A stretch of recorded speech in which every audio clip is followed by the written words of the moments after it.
કહેવાય છે ને કે માનવીની ઈચ્છા હોય તો તે પહાડો પર ચડી શકે છે। ત્યારે આજે અમે એક એવા દાદીમાને મળાવીશું કે જેઓ 70 વર્ષના થઈને એથ્લીટ છે। શકુંતલાબેનના રૂટીનની વાત કરીએ તો તેઓ પોતાના ફિટનેસ ક્લાસીસ ધરાવે છે અને તેમના ક્લાસીસમાં અનેક મહિલાઓ આવે છે જેઓને તેઓ ફિટનેસ અંગેની ટ્રેનિંગ આપે છે, જેમાં power yoga, aerobics, ઝુમ્બા dance, running, stretching, floor exercise, wall exercise જેવી અલગ અલગ પ્રકારની વર્કઆઉટ છે।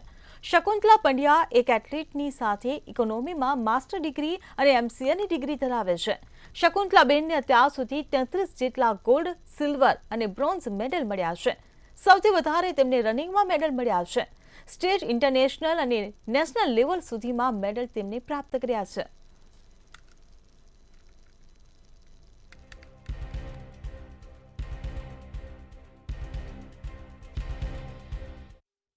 સ્લિમ સેલ્ફ ક્લબ જોઈન કર્યું જનવરી 5th જનવરી એટલે એના પછી મને ખબર પડી કે આપણું જે ડિઝીઝ હોય છે ને આપણી બોડીની અંદર વિકસિત બી થાય છે અને નીકળે બી છે।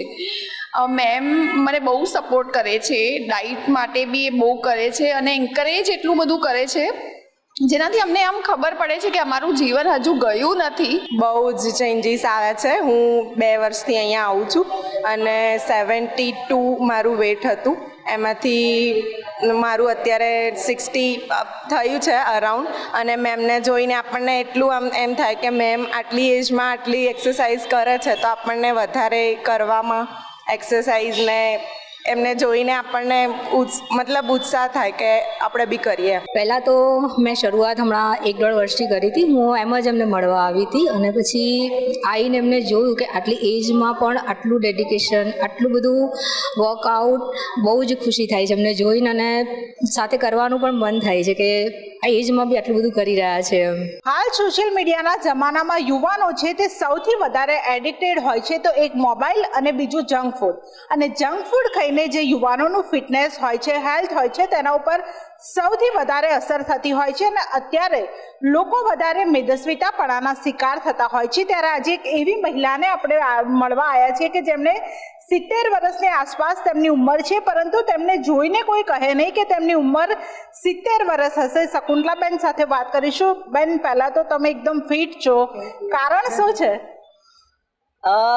ધ મેઇન ઇઝ કે મારું બાળપણ ગામડાની હું અને મારું જે જીવન હતું એ થોડું હાર્ડશીપવાળું હતું। તો શરીર પહેલેથી જ ખેડૂતની દીકરી એટલે કસાયેલું છે અને મારું સ્કૂલિંગ પછી મેરેજ પછી થોડું આપણે દરેક સ્ત્રીને જેમ એક બાળકો અને ઘર કામને એ બધામાં થોડા બિઝી થઈ જઈએ છીએ। એના પછી મેં એવું નક્કી કર્યું કે મારે જે મારું બાળપણ છે એ મારે ફરી જીવવું છે। એના માટે થઈને મેં મારી જોબ છોડી અને મારું આ જીમ મેં ખરીદ્યું અને ત્યાંથી મેં એક્સરસાઇઝની શરૂઆત કરી, પોતે શીખી અને બીજાઓને શીખવાડ્યું।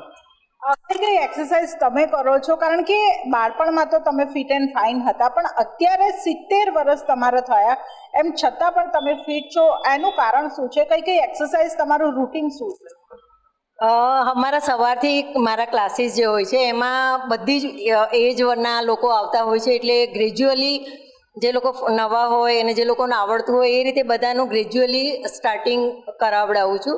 હું આટલી સ્ટ્રોંગ હતી એ મને જ ખબર નહોતી, પણ મને ક્યાંકથી ખબર પડી કે આવી ગેમ્સ થતી હોય છે, માસ્ટર્સ ઉંમરના પ્રમાણે બધાની ગેમ્સ થતી હોય છે। તો એમાં મેં પાર્ટિસિપેટ કર્યું ને મને મારી ખુશી સાથે મને ફર્સ્ટ મારી લાઈફનો ગોલ્ડ મેડલ મળ્યો। પછી તો હું એમાં ગઈ તો મેં પેલા ડિસ્ટ્રિક્ટ લેવલ, પછી સ્ટેટ લેવલ, નેશનલ લેવલ ને પછી ઇન્ટરનેશનલ લેવલ મેં દરેક જગ્યાએ ગોલ્ડ મેડલ, સિલ્વર મેડલ મેળવ્યા છે અને હજુ એ મારા એવા સપનો છે કે મારું વર્લ્ડ રેકોર્ડ બ્રેક કરું। કઈ રમત રમો છો તમે? હું પહેલાં બધા થ્રો, જેમ કે ડિસ્કસ થ્રો, જેવેલિયન થ્રો બધું રમતી હતી, પણ મને ખબર નથી કે મારે શું સિલેક્ટ કરવું। પછી મારા દોડમાં મને સૌથી સારું લાગ્યું તો રનિંગ, સ્પ્રિન્ટ રનિંગ, એટલે ફાસ્ટ સેકન્ડ્સમાં તમારે કમ્પ્લીટ કરવાનું હોય ને, સ્પ્રિન્ટ રનિંગ કહેવાય।